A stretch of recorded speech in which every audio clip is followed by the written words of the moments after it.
Julian, counsel from our partners at Locked On Panthers here after a 26-3 loss to the Chargers puts the Panthers at 0-2. Julian, it feels bad. Can you put perspective on how bad it actually is? Yeah, some would say actually it's the worst start in franchise history, Nick. Our good friend Jonathan Jones, who used to cover the Panthers for The Observer, he's now at CBS Sports nationally. He put out this stat that the Panthers' 13 points are the lowest they've ever had in the first 2 weeks of a season. The 345 total yards on offense are also a franchise low through 2 games. And then the 73 points they've given up on defense are the most they've given up through 2 weeks. So that clearly states to me that this is the worst start in franchise history at 0-2 with that anemic offense and a defense that right now can't stop anybody. Whether it's the Saints, who looked good against Cowboys on Sunday, or the Chargers, both sides of the ball and special teams are all struggling. And, of course, the focus is going to be on the quarterback, Bryce Young. 2 interceptions last week, 1 this week, but really didn't throw anything aggressive down the field on Sunday against the Chargers. 84 passing yards in an NFL game.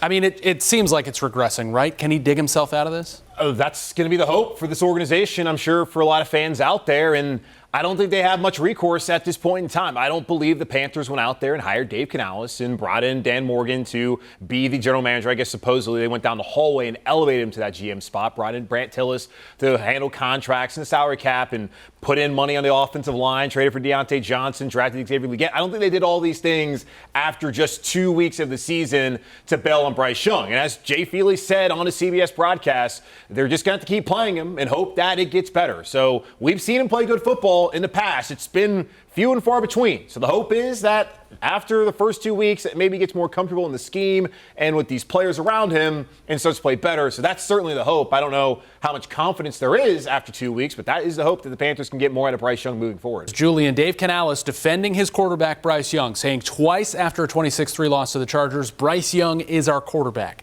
How long can they keep doing that if he has performances like he has the first 2 weeks? That's a difficult question to answer. I look back at the situation a couple years ago in New York with the Jets where they had taken Zach Wilson second overall and he struggled. But that was a team that had a defense that was among the best in the NFL, and they were sitting at 6-4. The way I've seen this Panthers team play offensively, mainly with Bryce Young being the issue, the way they played defensively through 2 weeks, and even on special teams, I just don't see this as a team that's going to be a contender after 10, 11 weeks to where Bryce Young's truly holding them back from potentially being a playoff team. So in the interim, they just got to hope he gets better. And they got to keep playing him and finding out whether he is the guy. And I'm sure plenty of fans out there, I've already seen enough, believe that through 17 starts, clearly, or 18 starts at this point, that clearly Bryce Young's not the guy. So until they get to the point where just for the betterment of the locker room, whether they're winning or not, just to get something new out there, to have these guys have better restored faith potentially in their quarterback. Not to say that they don't believe in Bryce Young. I think you got to keep playing him. But it's going to be difficult if he continues to turn the ball over and there's not much confidence in him in the passing game, throwing down the field at 84 yards. That's just not sustainable, as we've already seen, and that's just not something you would want for the team and really just for the individual, Bryce Young, to keep going out there and to struggle in that manner. I mean, we've been around this organization on the daily since the offseason. It does seem, with the tempered expectations that were out there, that they viewed this as an evaluation year for Bryce Young as potential franchise quarterback. Yeah. How behind the 8 ball is he now, though? Difficult to say. Dave Canales said last week that it's going to take some time for us to find who we are, and he said it again today after the game. So I don't really know what he was expecting. I guess they weren't believing that it was going to be instant for this offense to come out. There was conversations last week about them not playing in the preseason. I don't know what amount of playing in the preseason was going to help them last week. I don't know how much it was going to help them this week. It's just an offense where clearly the quarterback's not confident. I don't think protection has been much of an issue. They ran the ball effectively. They didn't run it again. Chuba Hubbard, 6.4 yards per carry, and he only ran the ball 10 times. I don't really understand that from a coach who said they're going to be stubborn at running the football. I really don't know how far behind he is because it's kind of feels like a continuation of what we saw last year, and maybe he's a season behind based off of the lack of development last year. Maybe it's only a couple weeks.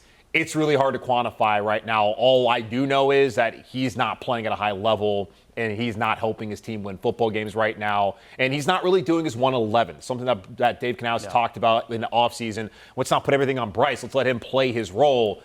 I don't think he's playing his role effectively enough for this team to really be able to win games and move the ball even forward on offense moving forward so far. Let's take the focus off Bryce for just 1 second and talk about Dave Canales. You know, he is 0-2. He's not 2-17. Is he kind of getting unfairly piled on by the Panthers fan base, who are, understandably frustrated? Yeah, I mean, they've heard it before. Last week, he said it's only 1 week, and we're going to take time to find us. And people don't want to hear that. They heard it from Matt Rule. They heard it from with the whole Jay-Z 7 years until he became an overnight success. I mean, Frank Reich, they've heard it enough. They don't want to hear the same things, and he wasn't here for that. So it's not like it's on Dave Canales. And Jordan Matthews came out this past week in the locker room and said, new year, new team. It's not a continuation, but it certainly feels like that. And for the fan base that's been here, and Matthews has not been here, Canales has not been here, it has been a continuation of what they've seen over the last couple of years since David Tepper has been the owner here in Carolina. So, Dave Canales should not necessarily be piled on right now, but he's not going to be absolved of the blame when so far, his chief task is to make Bryce Young look good. Bryce Young's not looked good. His offense has not done much at all, especially when running the football. Something they said they wanted to do, and then they look undisciplined. 9 penalties for 90 yards. Had an issue like that last week as well.